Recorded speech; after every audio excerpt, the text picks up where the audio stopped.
온 세대가 다 볼 수 있게 창세기 31장 13절 말씀을 보겠습니다. 창세기 31장 13절 말씀.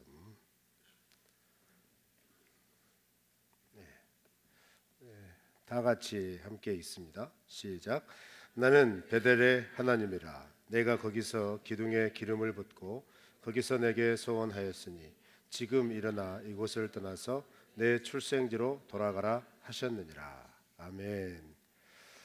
이번 한 주간 우리는 계속해서 야곱에 대한 묵상을 하고 있습니다. 우리가 오늘까지 한 야곱의 묵상은 라반이 도망간 라반의 표현으로 도망간 야곱을 추격해서 드디어 붙잡고, 그리고 야곱이 가지고 간 모든 재산을 다 뺏으려고 했는데 그렇게 막 뒤쫓아온 그날 밤, 붙잡기 직전에 하나님이 그 전날 밤에 야곱의 꿈에 라반의 꿈에 나타나시죠. 라반의 꿈에 나타나셔가지고 너 야곱 건들면 나한테 죽는다, 이런 협박을 받아요. 그래서 너무너무 무서워서 야곱에게 아무 짓을 하지 못하고 다만 트집을 잡는 게 라헬이 가지고 나온 드라빔, 그 드라빔을 찾으러 왔다, 이렇게 얘기합니다. 그러면서도 라반은 자기의 속마음을 감추지는 않습니다. 감추지는 않고 그 쫓아온 것에 대하여서 계속해서 분을 냅니다. 그리고 나서 드라빔을 온 장막을 뒤져서 찾았는데 나오질 않았죠. 그리고 이번에는 야곱이, 오늘 본문이죠, 대신 이제 야곱이 반대로 화를 냅니다, 라반에게. 그러면서 지난 20년 동안 그 라반의 집에서 당하였던 서름을 한꺼번에 토해냅니다. 그리고 그렇게 토해내고 나서 이제 라반과 야곱이 그 우리 흔히 말하는 불가침 조약을 맺는 거죠. 이제 우리 서로 이렇게 좋게 살자, 서로 이렇게 넘보지 말자, 이렇게 하는 게 오늘 본문입니다. 특별히 이렇게 이제 야곱의 이야기를 여러분들의 창세기에서 쭉 살펴보시면 굉장히 중요한 두 번의 전환점이 있습니다. 두 번의 전환점이 있는데 그것은 언제냐면 야곱 개인에게 있어서 창세기 28장이 첫 번째 전환점이고, 그리고 그 첫 번째 전환점이 있은 다음 20년이 지나서 오늘 우리가 읽은 이 부분이 두 번째 전환점이 됩니다. 그럼 이게 왜 굉장히 중요한 전환점이 되는지에 대해서 오늘 말씀을 살펴보고, 오늘 저는 이 말씀을 통해서 우리 청년 공동체 지체들과 우리 청년 공동체 예배를 참석하신 우리 청년들에게 몇 가지 좀 도전을 해주고 싶습니다. 그것은 뭐냐면, 여러분, 하나님이 여러분의 하나님 되십니까? 예, 다시 한번 묻습니다. 여러분, 하나님은 여러분의 하나님 맞습니까? 그러면 고백하십시오. 하나님은 자기의 이름을 불러가면서 누구의 하나님입니다. 시작. 왜 여러분 이름 부르는 게 좀 부끄러워요? 어색해요?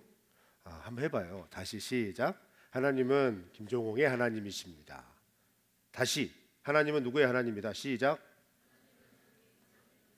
아니, 왜 야곱의 하나님이라고 하는 건 잘하면서 야곱 빼고 여러분 이름 부르라니까 이렇게 어색해하죠? 그러면 옆에 있는 사람 이름을 불러가면서 한번 불러주세요. 축복해 주세요. 시작. 이건 좀 소리가 크네. 여러분, 그렇게 자존감이 낮아요? 여러분 이름 부르는 게 그렇게 쑥스러워요? 여러분 이름에 좀 자신감을 가져봐요. 아유, 불쌍한 청춘들, 이름도 제대로 못 부르면 어떡하나? 큰일 났네. 네. 그런데 여러분, 정말 하나님이 여러분의 하나님 되십니까? 내가 진지하게 도전하는 거예요. 정말 여러분의 하나님이 하나님이십니까?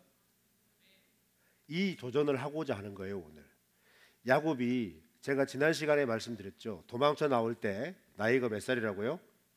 할아버지셨어요. 몇 살이랬다고요? 77세요. 77세에 브엘세바를 도망쳐 나왔습니다. 그리고 그렇게 브엘세바를 떠나가지고 하룻길을 와가지고 첫째 날 밤 지새운 곳이 수르라고 하는 지역인데, 나중에 야곱이 지명을 바꾸죠. 그 무슨 말이냐면 원래부터 전통적으로 내려오는 지명이 있고 루스라는 지명이 있고 그 다음에 여기에서 야곱이 어떤 의미를 경험하고 자기의 의미를 기억하기 위하여 자기 나름대로 이름을 붙여요. 그래서 그걸 베델이라고 불렀다 했습니다. 그런데 여러분 잘 아시죠? 아브라함은 이스라엘 민족의 조상이기 때문에 아브라함의 하나님, 이삭의 하나님, 야곱의 하나님, 이 세 조상의 삶을 거쳐서 그 조상들이 붙은 지명을 따라 이제 이스라엘 백성들이 그 지명의 이름을 부릅니다. 여러분 그건 당연한 거겠죠? 그러지 않겠어요? 아브라함의 가족들이 그 지역에 살기 전까지는 전통적으로 루스라고 하는 지역이지만 야곱이 그날 밤에 하늘과 연결된 계단을 보고 그 계단을 오르락내리락 하는 천사들도 보고 그리고 하늘에 닿아 있는 계단 끝에 서 계신 하나님을 바라보고 그 하나님이 야곱에게 하는 약속의 말씀을 듣고 잠에서 화들짝 놀라서 깨어보니까 내가 생각하기를 나는 지금까지 하나님은 브엘세바에만 계시는 줄 알았는데 하나님이 지금 여기에도 계시는구나 라고 깨닫고 나서 붙여진 그 지명의 이름이 뭐냐면 베델이라는 거죠. 여러분 베델의 이름의 뜻을 잘 알죠? 이거 교회 오랫동안 모태신앙 비슷하게 다닌 사람들은 알아야 되는데 베델 뜻 알아요? 하나님의 집이에요. 하나님의 집. 여기도 하나님의 집이구나. 그래서 여러분 굉장히 중요한 의미는 뭐냐면 야곱의 세계관이 바뀐 사건이에요. 이 사건이 무슨 말인지 알겠어요? 야곱의 하나님에 대한 세계관이 완전히 바뀐 겁니다. 지금까지 야곱은 하나님을 어떻게 알았냐면 아브라함의 하나님, 이삭의 하나님으로 안 거예요. 무슨 말인지 알겠어요? 이삭을 통하여서 들려진 하나님, 할아버지 아브라함을 통하여서 들려진 하나님, 이 하나님으로 알고 있다가 드디어 자기가 직접 들은 하나님으로 만난 겁니다. 그리고 그렇게 직접 하나님의 음성을 듣고 나서 그가 제일 먼저 변한 게 무엇이냐면 하나님은 아브라함이 계셨던 곳, 이삭이 계시는 곳, 브엘세바에만 계시는 하나님이 아니라 하나님은 여기에도 계시는구나. 즉 하나님에 대한 인식과 시각이 완전히 바뀐 겁니다.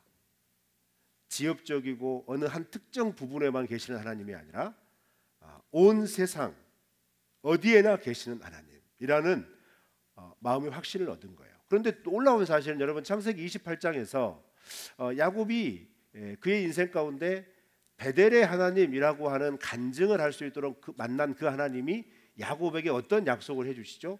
다시 한번 찾아볼까요? 창세기 28장 13절 14절 그리고 15절 굉장히 중요한 약속입니다. 다 같이 읽겠습니다. 시작. 또 본즉 여호와께서 그 위에 서서 이르시되 나는 여호와니 너의 조부 아브라함의 하나님이요 이삭의 하나님이라. 네가 누워 있는 땅을 내가 너와 네 자손에게 주리니 네 자손이 땅의 태클같이 되어 내가 서쪽과 동쪽과 북쪽과 남쪽으로 퍼져 나갈지며 땅의 모든 족속이 너와 내 자손으로 말미암아 복을 받으리라. 내가 너와 함께 있어 네가 어디로 가든지 너를 지키며 너를 이끌어 이 땅으로 돌아오게 할지라.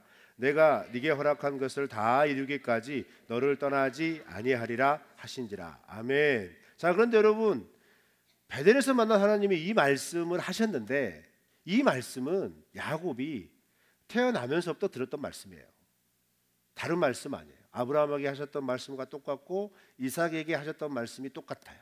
그런데 항상 들었던 그 말씀이 어느 순간 항상 들어서 익숙한 말씀이 어느 순간 내 삶에 굉장한 의미 있는 말씀이 되는 순간이란 말이에요. 여러분 교회를 지금까지 다니셨는데 설교 많이 들었을 거 아니에요. 야곱에 대해서. 그렇죠? 자, 이 야곱에 대해서 10번 이상 설교 들어봤다. 손 들어봐요. 10번은 너무 적나? 네, 여러분은 개무시하고 있군요. 한 100번 들어봤다. 손 들어봐요. 100번은 들어봤지 못하면 안 그래요? 여러분, 우리가 어렸을 때부터 주일학교를 거치면서 쭉 올라오면서 레파토리가 있잖아. 레파토리. 일단 믿음의 조상 아브라함은 7명의 아들이 있었는데요, 그 중에 하나 키가 크고 나머지는 작대요. 10부터 시작해가지고 아담과 하와, 선악과는 무엇일까요? 사과. 이런 거 다 레파토리가 있잖아. 이런 거 몇백백 들은 말이라고. 그 중에 야곱을 이야기할 때 야곱의 이야기를, 야곱 그런 거짓말쟁이, 사기꾼, 이런 얘기 얼마나 많이 들었습니까? 그러지 않습니까?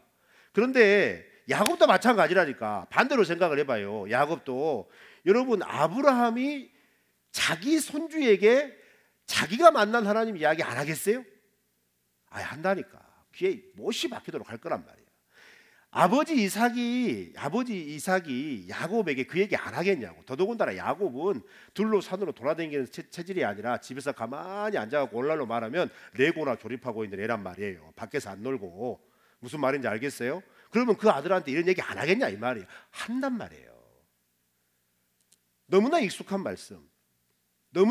말씀을 알고 있는데 그 알고 지낸 세월이 77년.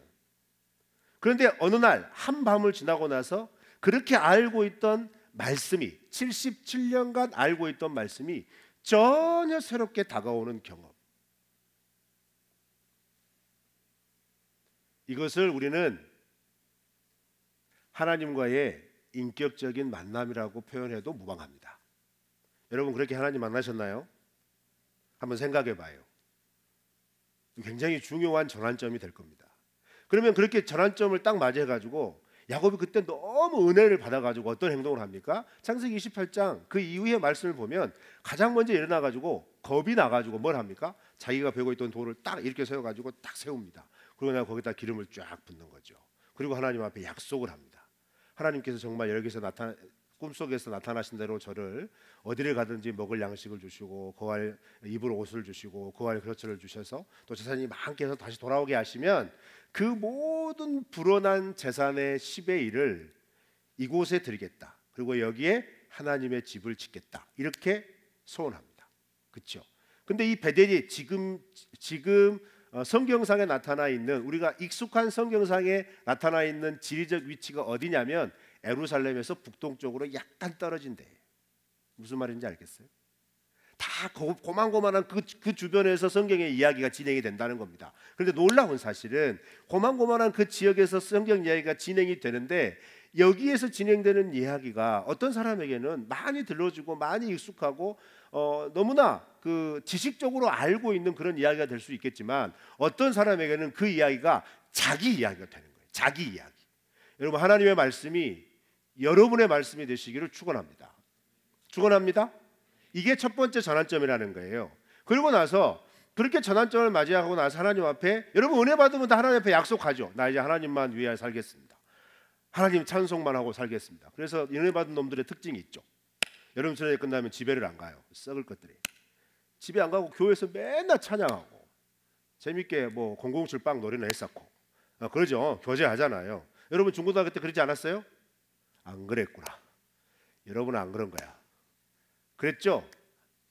조금 수준 지나면 놀러 다니고 운이랑 반이랑 가고 고기 꺼먹고 그러죠? 안 그랬습니까? 단합대 한다. 우리 가정 단합대입니다 하면서 어딜 갑니까? 아무튼 많이 가잖아요. 가고 고육공 활동 가서 밤새 내내 교제한다고 게임하고 돌아오고, 그죠? 여러분, 그렇게 할 수 있었던 근본적인 첫 출발점을, 그리고 우리의 삶의 방향을 전환시켰던 것들을 생각해 보자면 결국은 그 중심에 뭐가 있냐면 어떤 모양으로든 교제가 이루어지고 인격적인 어떤 변화가 일어난다고 했을 때 그것에 가장 중요하고 포괄적으로 우리의 삶을 감싸는 것이 무엇이냐면 교회 공동체 안에 있다면 그것은 말씀이라는 겁니다. 그런데 말씀이 너무 익숙하게 우리에게 있기 때문에 야곱도 77년 동안 너무나 잘 알고 있는 말씀이었지만 이 말씀이 자기의 인생에 가장 절망적일 때, 자기의 인생에 가장 고통스러울 때, 자기의 인생에 가장 낙담될 때, 자기의 그 인생 가운데 가장 답답할 때 그 말씀이 임하니까 어떤 말씀이 됩니까? 그건 믿음의 말씀이 되는 거예요. 자기의 삶에 어떤 전환을 이끄는 말씀이 된다는 거죠. 그리고 바단 아람으로 가가지고 외삼촌 라반을 만납니다. 라반을 만나고 거기서 이제 잠시 다니러 왔습니다 하고 이제 거기서 잠시 지내고 있는데 어쩌다 지내다 보니까 라헬이 눈에 들어오네요. 반한 거야. 여러분, 공동체 나왔는데 그냥 별 생각 없이 나왔는데 눈에 확 띄는 형제가 있죠? 없구나. 좀 머리에 무스 좀 발라봐, 형제들. 좀 빛 좀 내봐봐. 여러분, 형제들 공동체 오늘 별 기대함 없이 왔는데 오늘따라 눈에 띄는 자매가 있을 때 있었죠? 우리 공동체는 삭박한 공동체야. 이런 썸이 없단 말이지. 아주 좋습니다. 너무 경건하기 때문에 제가 생각하는 것 이상 훨씬 여러분은 경건합니다. 여러분, 이왕 썸을 타시려면 주님과 썸 타시기를 축원합니다. 평생 주님과 썸 타십시오. 썸만 타다가 끝나면 주님과 관계 맺지 못해요. 썸은 그 초기에만 타는 거고, 주님과의 썸을 타려면 썸은 짧을수록 좋습니다. 그리고 이제 주님과 하나 되시기를 축원합니다. 그러나 연애는 썸을 오래 타십시오. 특별히 나이가 어릴수록 썸을 오래 타야 됩니다. 함부로 결정하지 마시고 함부로 선을 넘지 마세요. 함부로 무리한 스킨십 하지 마시고, 알았죠? 요즘 시대에 목사님 그런 메시지 하면 애들이 싫어합니다. 그래도 소용없어요. 이건 성경적인 가치관이에요. 여러분, 하나님이 여러분에게 주신 배우자는 딱 한 명이에요. 딱 한 명. 근데 그 성경 읽다 보니까 야곱은 4명이네. 할 말이 없네. 근데 이때는 그랬다 이거예요. 근데 지금은 일부 일처제예요. 알았어요? 여러분이 만날 형제, 여러분이 만날 자매는 나 3,000% 빠지면 안 돼. 그럼 설교 길어져. 여기서 그만. 나중에 또 합시다. 아무튼 한 명이요. 존말할 때 썸을 오래 타요. 함부로 마음 주지 말고 함부로 선 넘지 말았어요? 대답을 해요, 임마. 알았어요? 이럴 때는 제가 좀 아주 보수적입니다. 여러분, 공동체는 이성의 문제에 있어서 너무 관용적이 될 때 많은 고난이 있어요. 자기 자신만 고난이 있는 게 아니라 공동체도 고난이 있고, 그것 때문에 힘들어요. 여러분, 지난 9년간의 사역이 나그네와 같은 삶이었습니다. 썸을 타는 나그네와 같은 삶. 여러분 모르지만 저는 정말 힘들었습니다. 자, 어디까지 얘기했죠? 라헬한테 눈이 반했다니까. 내가 이렇게 좀 3,000% 빠져도 핵심은 잡고 있어요. 병주야! 그렇지. 핵심을 딱 잡고 있어. 이렇게. 라헬한테 딱 눈이 반했어요. 라헬한테 눈이 딱 반해가지고 어떻게 합니까? 라반한테 가가지고 라헬이 마음에 있습니다. 삼촌 라헬을 저에게 주십시오. 그러니까 라반이 어떻게 합니까? 그래? 그럼 7년 동안 일해라. 완전 도둑놈이죠. 7년 동안 일해라. 그래가지고 7년 동안 열심히 무보수 무임금, 휴가도 없습니다. 완전 성실하게 오직 라헬을 얻기 위해서. 근데 여튼 어떻게 하죠? 결혼식을 성대하게 올리고 이게 가능한 일인지 모르겠지만 결혼식을 성대하게 올리고 첫날 밤을 치르고 그 다음날 아침에 보니까 누가 있었습니까? 가능성은 여러 가지가 있죠. 첫째, 야곱이 너무 기분이 좋아서 포도주를 왕창 마셨든지, 아니면 야곱이 라헬을 바라보는 게 너무너무 일방적이고 멀리서만 바라보니까 라헬을 가까이 했을 때의 감각이 없어서 레아가 라헬인 줄 알았든지. 무슨 말인지 알겠죠? 경건한 썸을 탔다는 거예요. 이건 경건한 교제를 했다는 겁니다. 그리고 뭐 여러 가지 가능성이 있겠죠. 아무튼 그때는 정부가 없었으니까 일부러 촛불도 안 켜고 그래 일부러 보냈든지, 뭐 이게 이제 그냥 여러 가지 방이 있지만 일어나 보니까 레아인 거예요.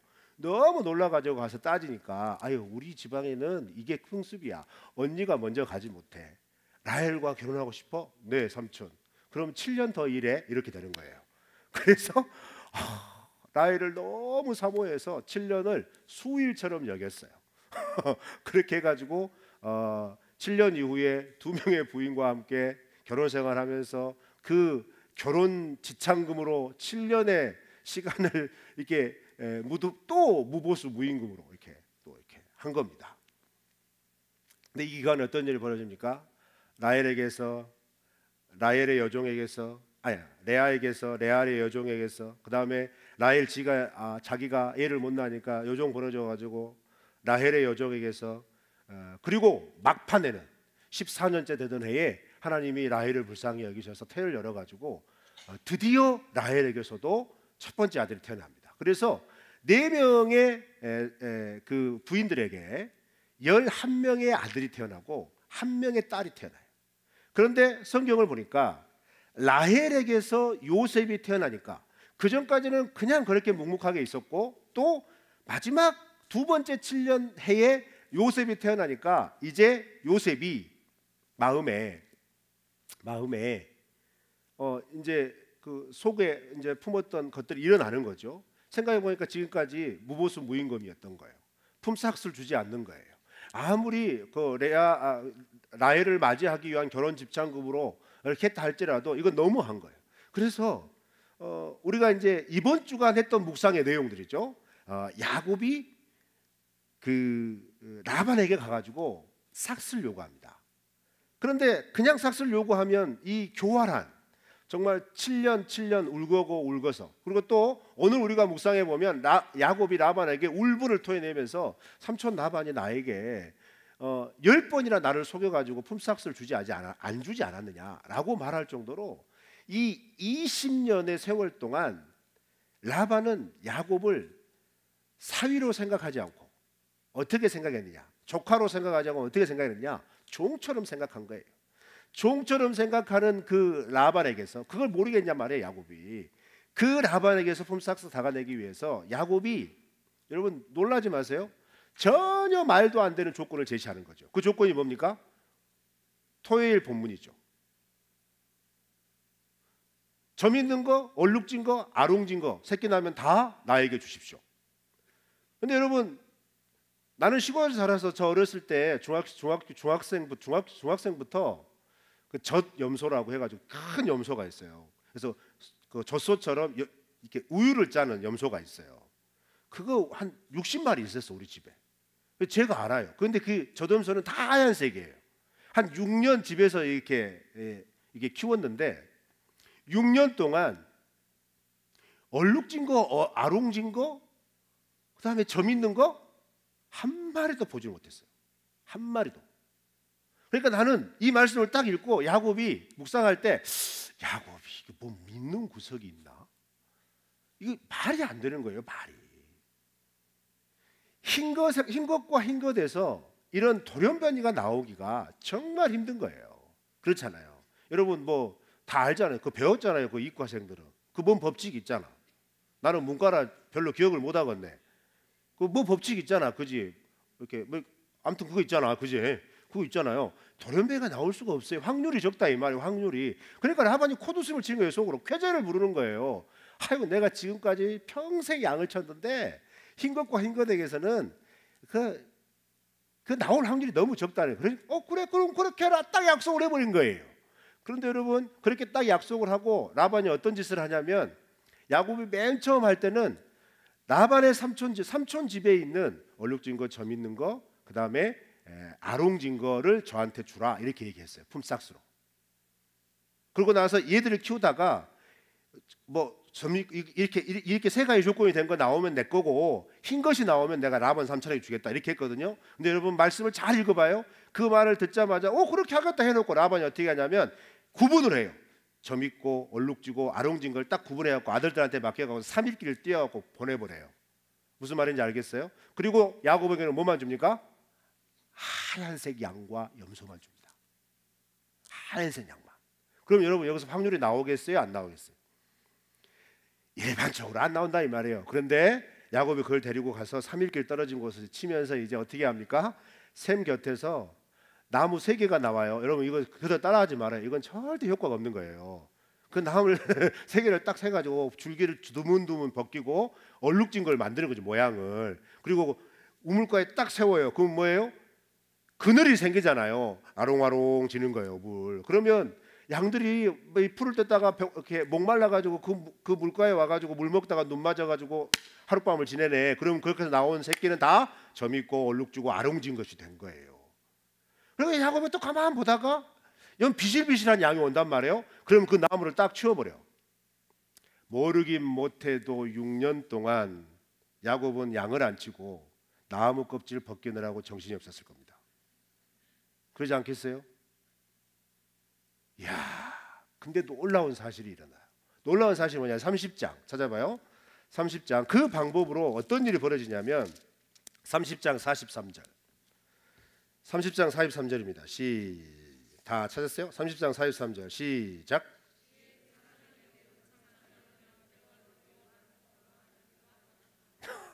그렇게 방법을 했는데 6년 동안 이렇게 돼본 거예요. 말이 돼요?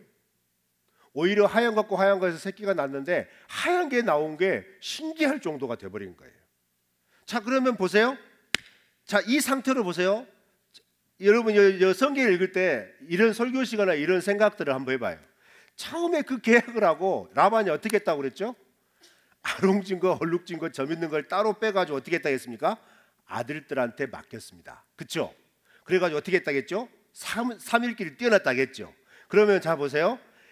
이 3일끼리로 먼저 떼어놓은 아롱진 거, 점 있는 거, 얼룩진 거, 이 양이 많겠어요? 하얀 양이 많겠어요? 내 말했잖아. 하얀 거에서 이거 나올 리가 별로 없다니까. 예를 들어서 100마리가 양이 있다면 얼룩진 건 한두 마리 있을까 말까예요. 무슨 말인지 알겠어요?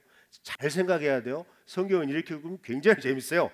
이렇게 해갖고 딱 이쪽이 떼어나, 이쪽은 얼룩지고 아롱지고 점 있는, 지금 계약상 그 시점에 그 양이고, 이쪽은 하얀 것만 있어. 그리고 라반이 하얀 걸 주면서 야, 가서 내 양 치면서 낳은 그 새끼들은 네가 다 가져라, 이렇게 한 거예요. 그러면 여기는 굉장히 큰 무리예요. 영어성을 보면 히브리 원문을 보면 야곱이 계약을 시작하면서 받은 흰 양떼 무리가 굉장히 큰 무리라는 단어가 나와요.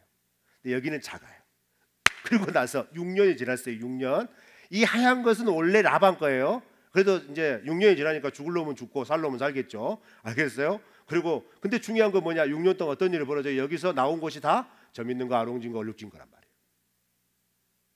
그러면 원래 여기 있던 하얀 거하고 일로 갔던 얼룩진 거 합쳐봐도 지금 야곱이 6년 동안 낳아서 이룬 때하고는 비교가 안 되는 거예요.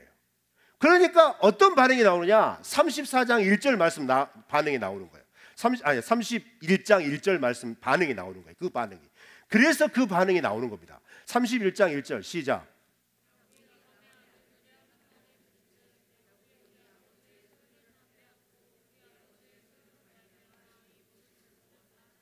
이해가 되겠어요? 무슨 말인지 알겠죠? 그러니까 이 반응이 나온 거예요. 근데 사실은 야곱은 그러지 않았어요. 야곱은 계약대로 한 거죠. 계약대로 어떻게 했습니까? 하얀 거 데리고 와가지고 물 먹으러 올 때 튼튼한 놈이 오면 깎아놓은 나무를 탁 세우는 거지. 그리고 거기서 애들이 사랑해갖고 눈 맞아 울어서 하룻밤을 지내버려. 그러면 나중에 태어난 거 보니까 다 어른지고 점이고 아롱진 거야. 우와,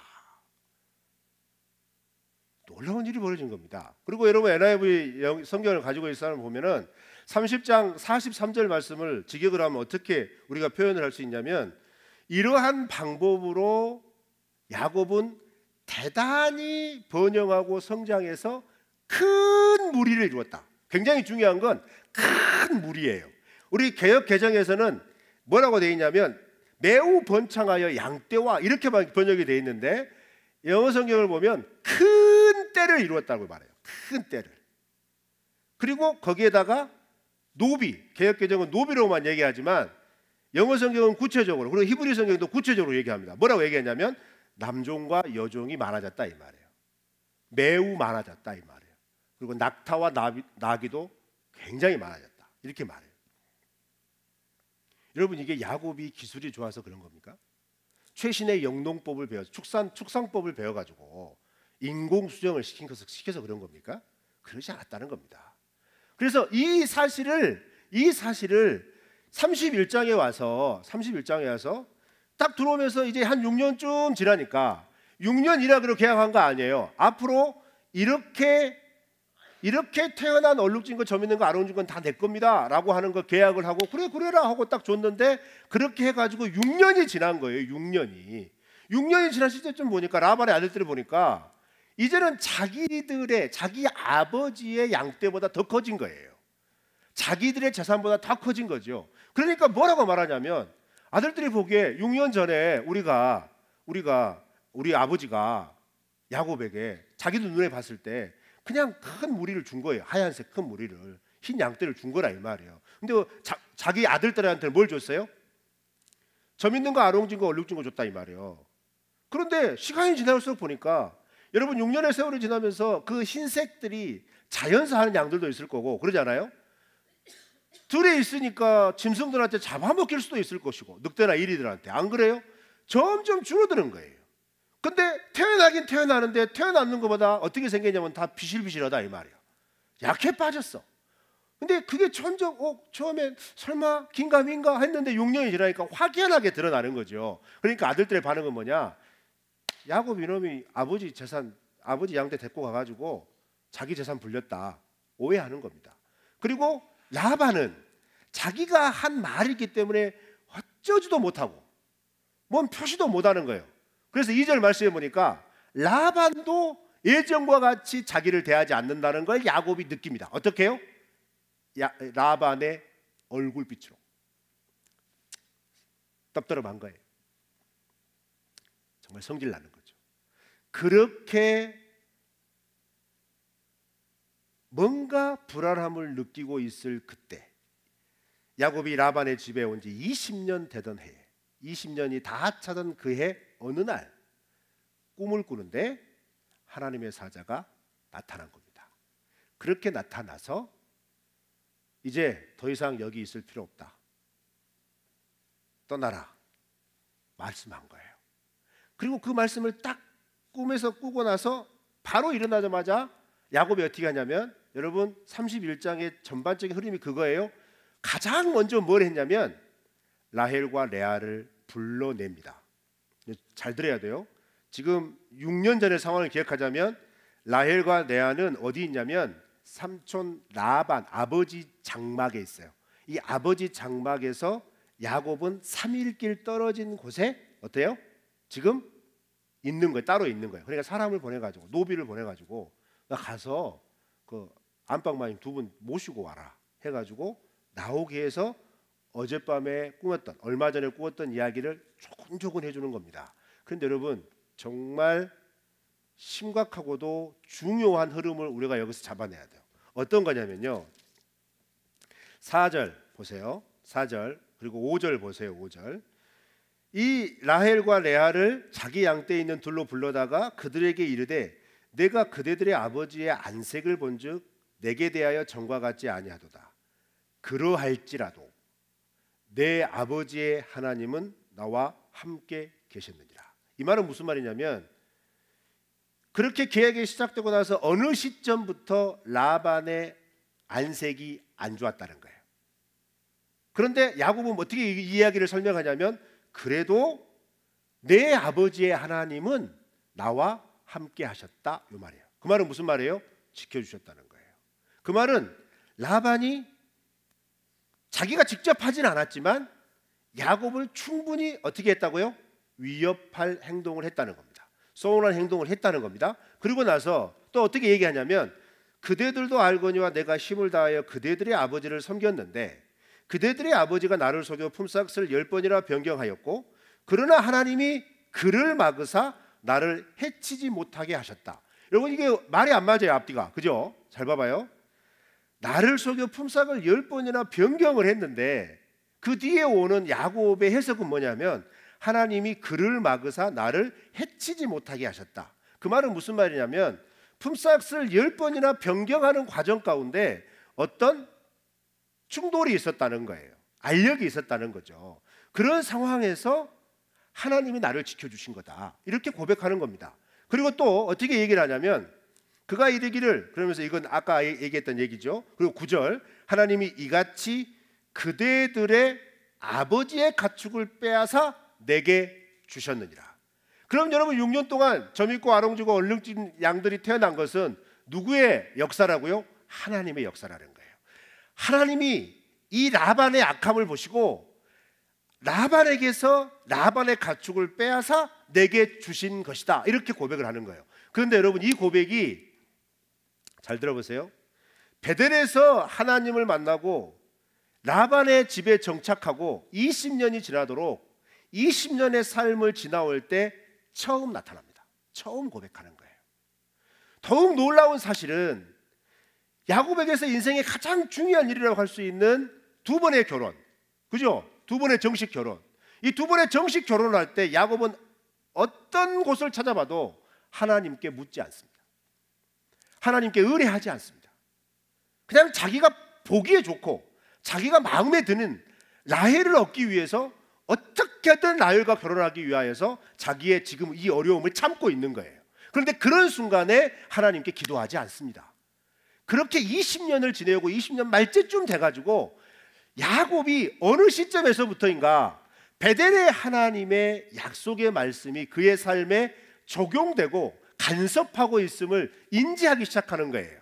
그리고 그렇게 인지하고 있을 쯤 되었을 때 긴가민가 했을 때 20년째 다 차서 어느 날 꿈속에 하나님이 나타나가지고 어떻게 했느냐라고 했을 때 여러분 보세요. 31장 이 말씀은 같이 있습니다. 라헬과 레아에게 하는 말이에요. 11절 말씀부터 13절 말씀까지 다 같이 있습니다. 시작. 꿈에 하나님의 사자가 내게 말씀하시기를 야곱아 하기로 내가 대답하기를 여기 있나이다 하매 이르시되 내 눈을 들어보라 양떼를 탄 순양은 다 얼룩무늬 있는 것 점 있는 것 아롱진 것이니라 라반이 내게 행한 모든 것을 내가 보았노라. 13절 중요합니다. 시작. 나는 베델의 하나님이라 내가 거기서 기둥에 기름을 붓고 거기서 내게 소원하였으니 지금 일어나 이곳을 떠나서 내 출생지로 돌아가라 하셨느니라. 누구한테 하는 말이라고요? 누구한테? 레아와 라헬에게 이 얘기를 하는 거예요. 지금 지 자신한테 하는 거 아니에요. 그 말은 뭐예요? 꿈속에서 나타난 하나님의 음성을 정확하게 13절 말씀에서 듣고 그와 같은 말씀을 듣고 이건 하나님이 지금 나에게 하시는 말씀이라는 확신을 갖고 그 말씀에 즉각 반응했다는 겁니다. 오늘 설교 제목이 혹시 뭔지 아십니까? 베델의 하나님, 그 다음에 뭐예요? 야곱의 반응. 자 여러분, 제가 장황하게 28장부터 지금까지 이 이야기의 흐름을 설명한 이유를 대충 감이 오겠어요? 항상 익숙했던 말씀, 나에겐 별 의미가 없던 말씀이 어느 순간 내 인생에서 굉장히 의미가 있는 말씀으로 바뀐 경험이 있었고, 그리고 삶을 살아가다가 이 말씀이 어느 번뜩이는 어떤 순간에 내 인생의 어떤 클라이맥스 혹은 어떤 귀중한 또 다른 전환점이 되는 그 순간에 이 말씀이 어떻게 되는 거예요? 그때 말씀했던 그 말씀으로 말미암아 지금 하나님이 나타나셔서 하시는 말씀에 뭐가 되냐면 보증이 되는 거예요. 여러분, 이 원리를 기억해서 우리가 크게 보자면, 여러분, 예수님께서 우리에게 누구든지 주 예수 그리스도의 이름을 부르는 자는 멸망치 않고 구원을 얻을 것이다 라고 하는 구원의 큰 약속을 주셨습니다. 그리고 하나님께서 원하시고 하나님께서 택하신 자들을 하나님의 조건적인 방법으로 사망과 죽음과 그런 자리에, 사망의 자리에서 끌어내셔서 구원해 주셨다고 성경은 얘기를 해요. 이것을 우리는 구원이라고 얘기하는데, 이렇게 구원받은 영혼들에게 하나님이 내가 너의 하나님이야? 내가 너의 하나님이야 라고 처음부터 이야기하지 않습니다. 여러분, 베델에서 야곱에게 나타나신 하나님이 야곱에게 누구의 하나님이라고 말했죠? 아브라함의 하나님, 이삭의 하나님이라고 했습니다. 이 무슨 말입니까 여러분? 네 할아버지에게 들었던 하나님, 네 아버지에게 들었던 하나님이라는 거예요. 그런데 여러분, 오늘 31장에서는 야곱이 뭐라고 표현합니까? 그 하나님을? 아브라함의 하나님, 이삭의 하나님이라고 표현합니까? 아닙니다. 잘 보세요. 뭔 하나님이라고 표현합니까? 베델의 하나님이라고 표현하는 거예요. 그 말은 무슨 말이에요? 베델에서 분명히 들었던 그 하나님의 음성, 그 하나님의 약속, 그 하나님이 지금 내게 말씀하셨다, 이 말입니다.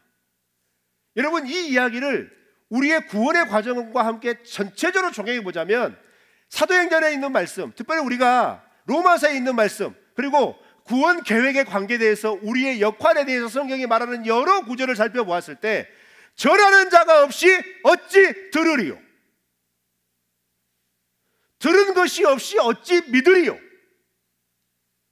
아브라함에게 처음 나타나신 하나님은 아브라함을 통하여서 이삭에게 말씀하셨고, 이삭에게 말씀하신 하나님이 아브라함이 이삭에게 말씀하셨던 그 아버지의 음성으로 들었던 그 말씀이 이삭의 어느 순간에 에서와 야곱이 태어나는 그 순간에 나타나셔서 나는 네 아버지 아브라함의 하나님이야. 이렇게 말씀하시고 그 말씀을 확인시켜 주시고, 야곱이 77년간 살았는데 할아버지에게 들었던 말씀, 이삭에게 들었던 말씀, 아버지 이삭에게 들었던 말씀만 듣고 있다가 77세 되던 해에 하나님으로부터 직접 음성을 듣고 말씀을 받는데, 그 말씀을 받을 때 하나님이 가장 먼저 하신 말씀이 뭐냐면, 야, 나는 너 할아버지 아브라함의 하나님이고 너 아버지 이삭의 하나님이야. 이렇게 말하고, 그렇게 말하고 난 다음에 할아버지가 했던 말씀, 아버지가 했던 말씀 똑같이 야곱에게 해주면서 내가 너와 함께 할 거야. 걱정하지 마. 내가 너로 다시 이 땅에 돌아오게 할 거야 라고 하는 약속의 말씀을 딱 주시는 그 순간, 야곱은 77년간 장막에서 들었던 하나님이 이제는 내가 어디로 가든지 나와 함께 하시는, 살아계신, 나와 동행하시는 하나님으로 바뀌었다는 겁니다.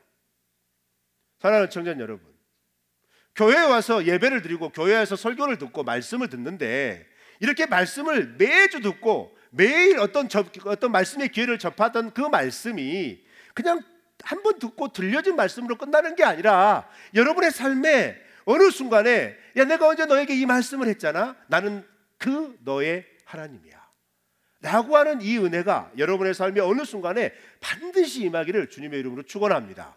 그런데 여러분 기억하세요. 지금 이 창세기의 상황과 오늘날 우리의 상황은 180도 다른 환경에 있습니다. 뭔지 아십니까? 명석한 청년들은 금방 눈치가 챕니다. 뭔지 아십니까 여러분? 아브라함에게 말씀하실 때, 이삭에게 말씀하실 때, 야곱에게 말씀하실 때는 요게 없어요. 무슨 말인지 알겠어요? 그러니까 나타나셔서 말씀하시는 거예요. 글이 없고 책이 없었을 때 하나님은 계속해서 말씀하셨어요. 들려주셨다 이 말이에요. 구전의 하나님이셨습니다. 그런데 여러분, 오늘날의 하나님은 기록의 하나님이세요. 그래서 여러분, 이스라엘 백성들이 민족을 이루고 이제는 모세를 통하여서 출애굽하고 난 다음에 모세에게 시내산에서 첫 번째로 모세에게 명령하셨던 게 뭐냐면, 야, 너는 이것을 기록해라. 기록해서 가르쳐라. 가르쳐서 지키게 해라. 야, 이게 얼마나 중요한 말이냐면, 이마에 새겨라. 이마에 달아라. 동전에 새겨놔라. 옷깃에 새겨놓고 매달아. 그래서 기억해라. 이렇게 말해요. 그 말은 무슨 말이에요? 이제 너희 눈에 보이는 기록된 말씀을 통하여 내가 너희와 만나 주겠다. 여러분, 하나님 만나고 싶습니까? 하나님 경험하고 싶습니까? 하나님과 동행하고 싶습니까? 여러분 손에 있는 성경을 여러분의 눈에서 떼지 않으시기를 주의 이름으로 축원합니다. 그리고 그렇게 눈에 떼지 않는 하나님의 말씀이, 그 말씀이 지금 수준에서는 내가 눈만 떼지 않고 있지만 어느 순간 하나님이 그 기록된 말씀을 통하여 야곱을 베델에서 만나게 하신 것처럼 나에게 그 말씀을 통해 어떤 은혜가 임하게 되면, 그때부터는 그 말씀은 내가 들고 있는 말씀이 아니라 나를 움직이는 말씀이 될 것입니다. 그것이 그리스도인의 삶입니다.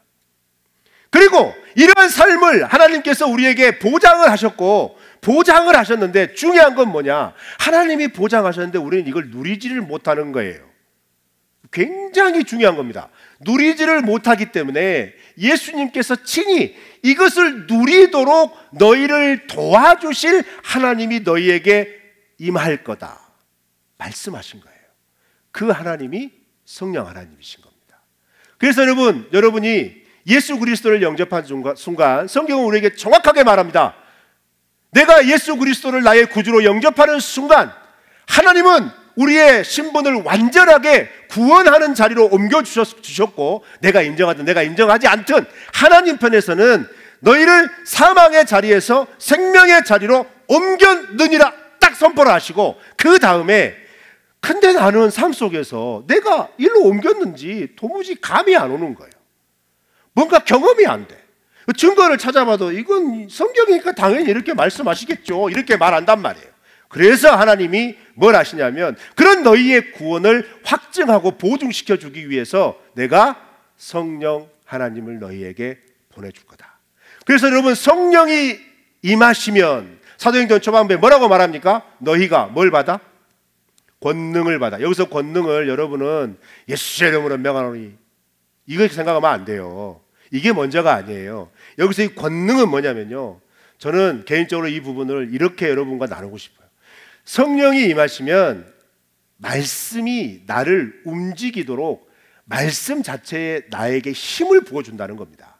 그래서 여러분, 성령이 우리 가운데 역사하시는 가장 중요한 증거는 뭐냐면 말씀이, 따라서 할까요? 말씀이 믿어진다, 이거예요. 그러면 나는 말씀이 믿어지지 않는데, 그럼 해결책은 뭐예요?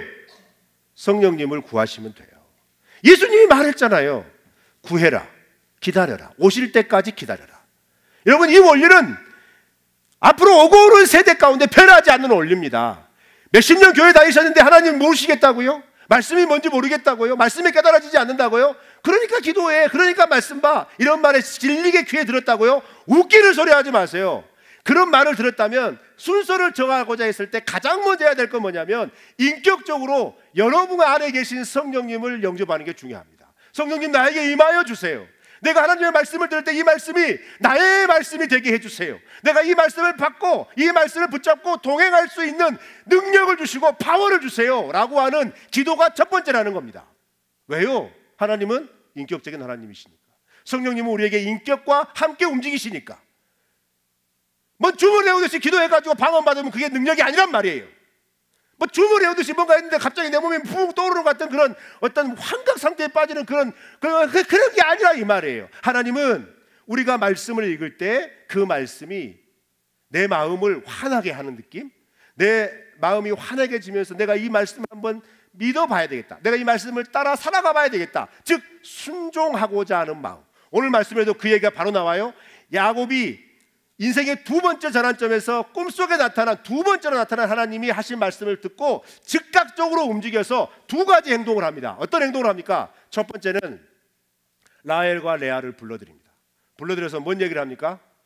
꿈속에서 만난 하나님 이야기를 합니다. 그리고 두 번째는 어떤 행동을 하냐면, 그 이야기를 딱 하고 이제 우리는 밧단 아람을 떠난다.